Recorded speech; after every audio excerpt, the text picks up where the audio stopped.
clearly Versteeg wants the big show, Oh, give right? it a rest. Jeez. Give Doesn't it he? a rest. We'll do No our. comment.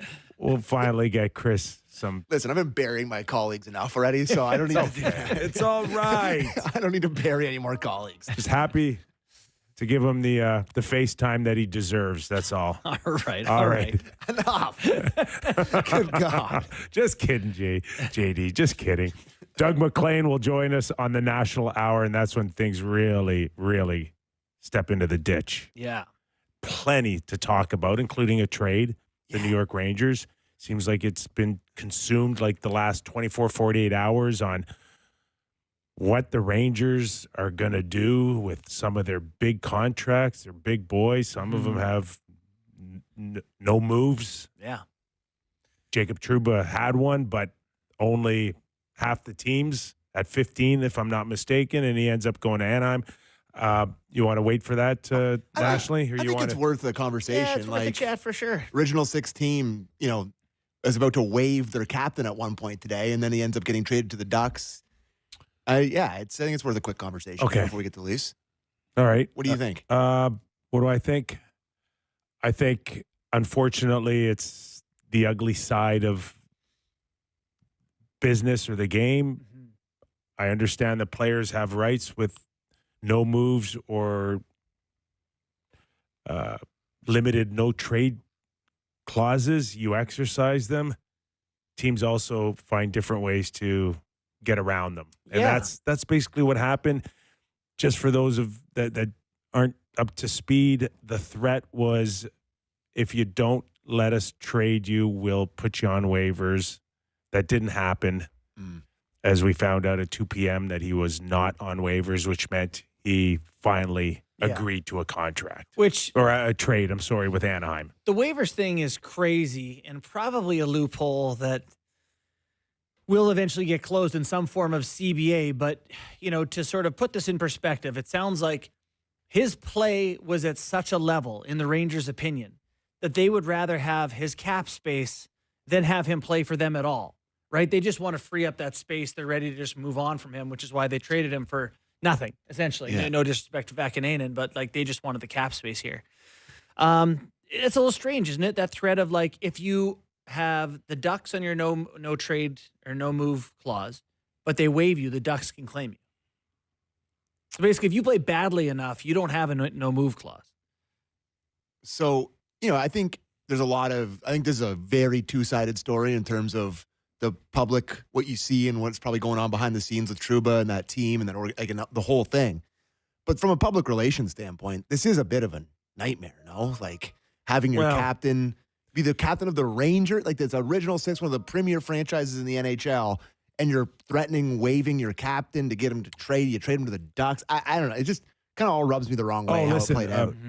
I totally agree. And I also agree with people saying, well, this is just business. It's just the business aspect. And a little bit to Sammy's point, yeah, it is, but it can come across as bad business too. Yeah. And it's just not about the Rangers and Trouba and their situation, but it's about 20 other guys in the dressing room that are watching this. Yeah. And so if you've watched in the last, 3 days, 4 days, that the threat of trading your captain and then the threat of trading your most senior guy, how's it going to make 20 other guys feel in that room? If they're getting pushed out, what does it do for me? How am I going to feel coming to work every day? I think if you're the Rangers, isn't that part of what you want to happen here?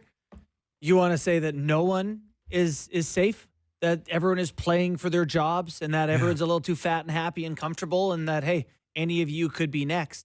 It's hard to become the GM of the New York Rangers, one would imagine.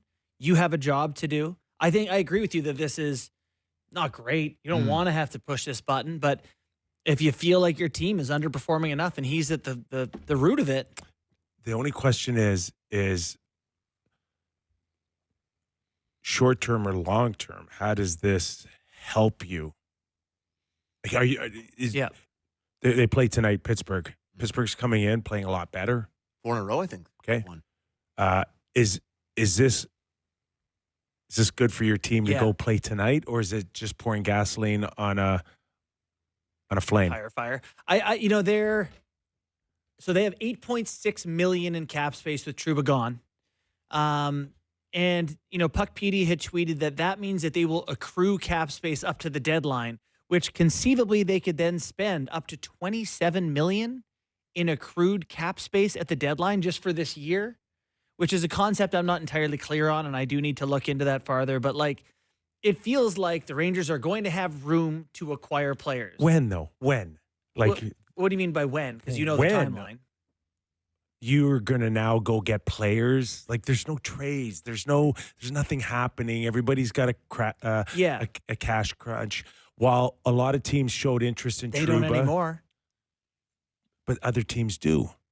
Well, you can take their problems. But it doesn't happen, JB. So your point, though, is that because trades happen in March or late February, March. So are they going to be significant ones? And what kind of team do you have? And are you still in it? Are you not in it? Mhm. You just told me that everybody's on. It's maybe a good thing that the team's on eggshells here. Are they going to still hold on to their playoff spot? Did they not get weaker? Say what you will they're about worse. Trouba. They're Are worse they today. worse today They're worse without today. Trouba on that blue line? no doubt. Back in Nainen or whatever his name is like a poor man's Labushkin. So, are you still in a playoff spot by March? Yeah, I mean, the answer there is yes, because it's just who's going to catch them, in that metro. They're pretty safe. The Flyers would be the closest thing to a team that could. Okay, but they're not going anywhere, even if they made the playoffs, right? The Rangers? Yeah. I don't know. Listen, they plan on spending this cap space. They're not going to go into the playoffs without spending Trouba's money here. That they opened it up. In the future, they're going to need it for Shesterkin, presumably, and Lafreniere's money's going up. But if you're going to use it, Yeah. To my earlier point, who are you trading with? Who's coming in? Are you going to go Brady get another? Tkachuk? Stop it for a second. Okay. I mean, that name was literally dropped by Larry Brooks. That's today. not happening. Okay. Okay. Who are you going to go get? So you have to go find another bottom feeding team and take their money, their player that you think is going to help them right away. Mm-hmm. And what? Then you send them back what? I mean, what are we talking about here? Every deadline, the Leafs added Ryan O'Reilly at center 2 years ago. Good players get traded at the deadline. This is not, why are you acting surprised that good players might get traded? It's that time of year. People make those moves. The Rangers want to be available for a good player. You're essentially looking at a team it's not just Trouba that's the reason why the Rangers aren't very good right now. Yeah. I don't not. I don't see one trade saving this thing and putting them right back in play. Yeah. Do you think they're done? I cannot see them getting back in. I can tell you that if I was to pick 7 teams like we've talked about in the past to contend for a Stanley Cup, we would have probably put the Rangers in there, but we wouldn't have had them in 3 or 4 or 5. They would have been at the very bottom of 7 teams that could win. Yeah. Now they're not even close to 7 teams. Right. Well, I just don't think that. I think this is a piece of a plan here. I don't think their plan was, let's get rid of Trouba and then be a bit worse. So let's assume that Kreider's out there in play. Yeah. Right? So does he go to another bottom feeder team and then you end up with a 4th round pick and a 4th line centerman just to get rid of him? Or you think you're going to get back Brady Tkachuk? What world does anybody ever think that they're going to get Brady Tkachuk? They're not getting Brady Tkachuk. They're not. I understand that fully. But. And I'm with you. JT Miller? That's an interesting one. I agree with Borny. They're opening up this cap space to do something. And to your point, I don't know if they're good enough, regardless of what they do. The way that they've played defensively, everything they've looked like this year. If they didn't have Shesterkin, they'd be down with the Blackhawks and the Ducks. They've really been bad. But they're not going to stop trying to get good players. I think this is part of and I think tonight will tell you a lot. If they just lay an egg after they trade their captain and it's ugly at home against a kind of bad team, could get ugly for them. Anyways, Leafs. Leafs. Another Leafs talks. Another rare Friday night, right? We had one, I think, for Hall of Fame. Not too many of them. Yeah. But they go back to back, They got Washington 3 and back-to-backs Pittsburgh. this month. So Crazy. it gets busy in a hurry here. So what do you got on the Washington Capitals tonight? I mean, this team, they're the first place team in the Metro Division here, red hot. I don't know. I'm curious to see what this Capitals team looks like. Second best team by points percentage in the NHL behind the Minnesota That's Wild. shocking. Like behind the Minnesota Wild, we all predicted. And So similar Literally. record with the Leafs, I think, with just one game between them in the win-loss column. So Yeah. this will be interesting tonight. Let's go to Craig Berube for our first Friday's Kipper Clipper on the Washington Capitals. Clip 4. Thank you. Sorry. Yeah, they're a very good team. They score a lot, a good rush team, and they're a big, heavy team in my opinion. They're going to forecheck hard, and they're good on the rush, and we had our hands full in there in that game. I don't expect anything different. I know Ovechkin played that game, but they're still playing real good hockey without him. Okay. Yeah, I mean, he's lots to like about the way Carberry's got them going. Do they have Jake McCabe tonight back in the lineup? They do not. They do not. They do right? not. That's what we have. Do we have an update? We do have an update on it. Okay, let's go to the update and we'll have a conversation on it. Clip 7 on Jake McCabe. He ruled out Jake for today, but is he continuing to feel better? Yeah, I haven't checked today after he skated, so I will. But he's on the ice, so he's going in the right direction right now. What was the thought process on keeping him out tonight? Because he skated yesterday, skated today. Like, what was the conversation like? With McCabe? Yeah, like why? Just because he's not ready to play. That's why. That's really it. He's not ready to play. It's concerning. All right, well, I don't know. You waited 3.5 weeks for Matthews on a day-to-day for 3 weeks. Like, this is the way it is now with the Toronto Maple Leafs. Yeah, like I get the. So you think it's just them being like overcautious on something that maybe not a big deal? Or Yeah. the player is being overly protective of him, of his services and being 100%. Yeah. The Toronto Maple Leafs may be taking a new approach to salary management, which could directly impact Mitch Marner's contract negotiations. During Kyle Dubas' tenure as general manager, the team didn't hesitate to spend heavily, and this trend began with a 6-year extension signed by Marner in 2019. At the time, Marner's $10.9 million annual cap hit set the market for superstar wingers, surpassing comparable players like Mikko Rantanen of the Colorado Avalanche, who signed a 6-year deal with a $9.25 million annual cap hit. Now, however, times seem to be changing. TSN's Pierre Lebrun recently reported that the Maple Leafs have implemented an internal salary cap, aiming to ensure no player earns more than captain Austin Matthews, who signed a 4-year extension worth $13.25 million per season in August 2023. The team's primary concern revolves around Marner's agent, Darren Ferris, who, according to Lebrun, might push for a percentage of the total salary cap instead of a fixed dollar amount. This could result in Marner's cap hit exceeding Matthews' $13.25 million, conflicting with the Leafs' new financial strategy. Ferris is known for driving negotiations to the limit, often taking his clients to free agency. This raises fears that discussions between Marner and the Leafs could drag on until July 1st, giving Marner and his camp all the leverage in negotiations. Another complicating factor is the rising market. Lebrun noted that Mikko Rantanen believes he could secure $14 million per season as a free agent. This sparks the question, could Marner demand even more? And would Ferris take that gamble, knowing the Leafs might opt to move on and sign another player?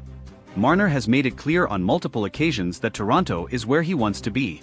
As a local player with deep ties to the city, he's expressed his desire to spend his entire career wearing the blue and white of the Leafs.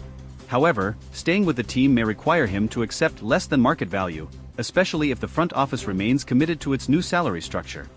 Such a sacrifice could be vital for the team's collective success and to avoid financial issues that have plagued the recent past. While negotiations are still in the early stages, it's evident that Marner's future with the Leafs is at stake. Maple Leafs fans may need to prepare for the possibility of significant changes, but they can also trust in the player's commitment to the city and the franchise to find a compromise.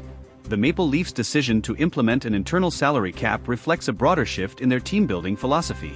After years of prioritizing top-end talent with hefty contracts, the organization appears determined to strike a balance between superstar contracts and depth throughout the roster. This strategy aims to avoid the pitfalls of past seasons, where a lack of financial flexibility often left the team vulnerable in critical playoff moments.